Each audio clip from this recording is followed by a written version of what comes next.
મિત્રો, સમગ્ર ગુજરાતમાં ભ્રષ્ટ ભાજપની સરકાર, એમાંય ખાસ કરીને જે સહકારી એકમો છે, પછી તે માર્કેટિંગ યાર્ડ હોય, કોઓપરેટિવ બેન્કો હોય, દૂધ સંઘો હોય, કે એની ભરતીના કોઈ નિયમો જ નથી. લોકોને એવું કહે છે કે ભરતીના નિયમો નથી, પણ કાગળ ઉપર તો તે બધી જ પ્રોસેસ કરે છે.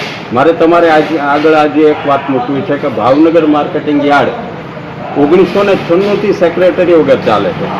એણે ગયા વર્ષે 30/7/2025ના રોજ જાહેરાત આપી, બધી જ પ્રક્રિયા કરી. NICMના પૂર્વ ડાયરેક્ટરને એણે તજજ્ઞ તરીકે રોક્યા, પરીક્ષા લીધી, ઇન્ટરવ્યૂ લીધા, બધું જ કર્યું, પરંતુ આખરે તૈયાર કરી અને તેમણે ભરતી કરી અને ગવર્નિંગ બોડીને આપ્યું, APMC ભાવનગરને.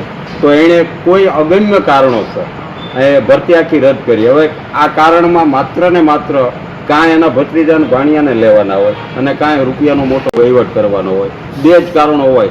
બાકી યોગ્ય ઉમેદવાર મળ્યો તો ગઈ સાલની તમે એની જાહેરાત જુઓ તો ગ્રેજ્યુએટ અને પોસ્ટ ગ્રેજ્યુએટમાં લગભગ 75% માગેલા હતા અને આ વર્ષે એણે 65% માગ્યા છે.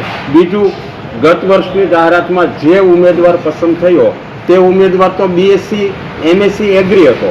માર્કેટિંગ યાર્ડના સેક્રેટરી તરીકે બધા કરતાં ખેતીવાડીના તજજ્ઞને પહેલી પસંદગી આપે.